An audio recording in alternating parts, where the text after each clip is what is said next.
Hello viewers, আসসালামু আলাইকুম। ফারকাত medicine solution YouTube চ্যানেলে আপনাদের সবাইকে স্বাগত। আমাদের এই ইনফরমেটিভ মেডিসিন রিভিউ ভিডিওগুলো যদি আপনাদের ভালো লেগে থাকে তাহলে চ্যানেলটি সাবস্ক্রাইব করে লাইক, কমেন্ট, শেয়ার এবং বেল আইকনটি ক্লিক করে পাশেই থাকুন। আজকে আলোচনা করব হেলথ কেয়ার ফার্মাসিউটিক্যাল লিমিটেড কোম্পানির একটি ওষুধ সম্পর্কে, যার ব্র্যান্ড নেম ইমিস্টেট এবং এর জেনেরিক নেম অনড্যানসেটরন। ইমিস্টেট হলো একটি অ্যান্টি এমেটিক ঔষধ, যার সক্রিয় উপাদান হলো অনড্যানসেটরন। এটি সেরোটোনিন 5-HT3 রিসেপ্টর অ্যান্টাগনিস্ট শ্রেণীর ঔষধ। এটি মূলত বমি বমি ভাব এবং বমি প্রতিরোধ ও চিকিৎসার জন্য ব্যবহৃত হয়ে থাকে। অনড্যানসেটরন শরীরের সেরোটোনিন নামক একটি রাসায়নিক পদার্থের ক্রিয়া বন্ধ করে, যা বমি বমি ভাব এবং বমির জন্য দায়ী। এটি কেন্দ্রীয় স্নায়ুতন্ত্র এবং পেরিফেরাল স্নায়ুতন্ত্রের মাধ্যমে কাজ করে, বিশেষ করে কেমোথেরাপি, রেডিওথেরাপি বা অস্ত্রোপচারের কারণে শ্রেষ্ঠ বমি বমি ভাব এবং বমি নিয়ন্ত্রণে ভূমিকা পালন করে থাকে। ইমিস্টেট সলিউশন আমরা কেন ব্যবহার করব? কেমোথেরাপির কারণে বমি বমি ভাব ও বমি প্রতিরোধে। ক্যান্সার চিকিৎসায় ব্যবহৃত কেমোথেরাপি প্রায় তীব্র বমি বমি ভাব ও বমির কারণ হয়। ইমিস্টেট এটি নিয়ন্ত্রণে সাহায্য করে থাকে। রেডিওথেরাপির কারণে বমি বমি ভাব ও বমি। রেডিওথেরাপি বিশেষ করে পেটের এলাকায় বমি বমি ভাব সৃষ্টি করতে পারে, যা ইমিস্টেট দিয়ে প্রতিরোধ করা যায়। অস্ত্রোপচার পরবর্তী বমি বমি ভাব ও বমি। অ্যানেস্থেসিয়ার কারণে অস্ত্রোপচারের পর অনেক রোগী বমি বমি ভাব অনুভব করেন, কারো বমি হয়ে যায়। এই বমি থেকে রক্ষা পেতে ইমিস্টেট সলিউশন গুরুত্বপূর্ণ ভূমিকা পালন করে থাকে। গ্যাস্ট্রোএন্টেরাইটিসে বমি বমি ভাব ও বমি, পেটের সমস্যা বা সংক্রমণের কারণে বমি বমি ভাব নিয়ন্ত্রণে সহায়তা করে থাকে। গর্ভাবস্থায় বমি বমি ভাব দূর করে থাকে। গর্ভাবস্থার প্রাথমিক পর্যায়ে বমি বমি ভাব নিয়ন্ত্রণে এটি ব্যবহার করা যেতে পারে। ইমিস্টেট সলিউশন আমরা কখন ব্যবহার করব? ইমিস্টেট সলিউশন আমরা কেমোথেরাপির 30 মিনিট আগে প্রথম ডোজ নেওয়া হয়ে থাকে।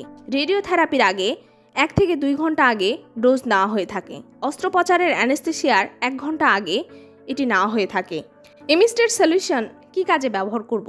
ইমিস্টেট সলিউশন বমি বমি ভাব ও বমি প্রতিরোধ এবং চিকিৎসায় ব্যবহার করা হয়ে থাকে। কেমোথেরাপি, রেডিওথেরাপি বা অস্ত্রোপচারের ফলে শ্রেষ্ঠ বমি নিয়ন্ত্রণ করা হয়। গর্ভাবস্থায় মর্নিং সিকনেস নিয়ন্ত্রণে এই ওষুধ দেওয়া হয়ে থাকে। পেটের সমস্যা বা সংক্রমণের কারণে বমি ভাব নিয়ন্ত্রণ করে থাকে। ইমিস্টেট সলিউশন ব্যবহারে কি কি উপকার পাওয়া যায়? ইমিস্টেট সলিউশন ব্যবহারে বমি বমি ভাব বা বমি নিয়ন্ত্রণ করে, রোগীদের জন্য আরামদায়ক অভিজ্ঞতা প্রদান করে, বিশেষ করে কেমোথেরাপি বা অস্ত্রোপচারের সময়। এটি 30 মিনিটের মধ্যে কাজ শুরু করে। অন্যান্য বমি বন্ধকারী ওষুধের তুলনায় এর পার্শ্ব প্রতিক্রিয়া তুলনামূলক অনেক কম। শিশুদের জন্য নিরাপদ এবং কার্যকর, তবে চিকিৎসকের পরামর্শে এটি খাওয়া উচিত। গর্ভাবস্থায় ইমিস্টেট সলিউশন খাওয়া যাবে কিনা? গর্ভাবস্থায় এটি প্রেগন্যান্সি ক্যাটাগরি বি শ্রেণীর ওষুধ। ওষুধের উপর পরীক্ষায় দেখা গেছে যে এটি ভ্রূণের জন্য ক্ষতিকর নয়, কিন্তু মানুষের উপর পর্যাপ্ত গবেষণা নেই। তাই গর্ভাবস্থায় ব্যবহারের আগে চিকিৎসকের পরামর্শ নিতে হবে। স্তন্য দানের সময় অনড্যানসেটরন পশুদের দুগ্ধে নির্গত হয়। মানুষের দুধে এটি নির্গত হয় কিনা তা নিশ্চিতভাবে জানা যায়নি, তাই স্তন্যদানের সময় এটি ব্যবহারের আগে চিকিৎসকের সাথে পরামর্শ করে নিতে হবে। ইমিস্টেট সলিউশন পার্শ্ব প্রতিক্রিয়া। ইমিস্টেট সলিউশন এর কিছু পার্শ্ব প্রতিক্রিয়া দেখা দিতে পারে, যেমন মাথা ব্যথা, কোষ্ঠকাঠিন্য, ডায়রিয়া, হেঁচকি ইত্যাদি দেখা দিতে পারে। ইমিস্টেট সলিউশন ব্যবহার বিধি। উচ্চ ঝুঁকিপূর্ণ কেমোথেরাপি 24 মিলিগ্রাম একবারে কেমোথেরাপি 30 মিনিট আগে খাওয়া যেতে পারে। মাঝারি ঝুঁকিপূর্ণ কেমোথেরাপি 8 মিলিগ্রাম দিনে 2 বার 10 মিলি করে প্রথম ডোজ কেমোথেরাপি 30 মিনিট আগে দেওয়া যেতে পারে। পরবর্তী ডোজ 8 ঘন্টা পরে।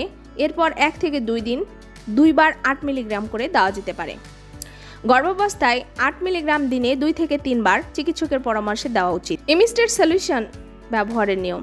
ডাক্তারের নির্দেশ অনুযায়ী ডোজ নিতে হবে। খাবারের সাথে বা খাবার ছাড়া খাওয়া যায়, তবে নির্দিষ্ট সময়ে নেওয়া উচিত।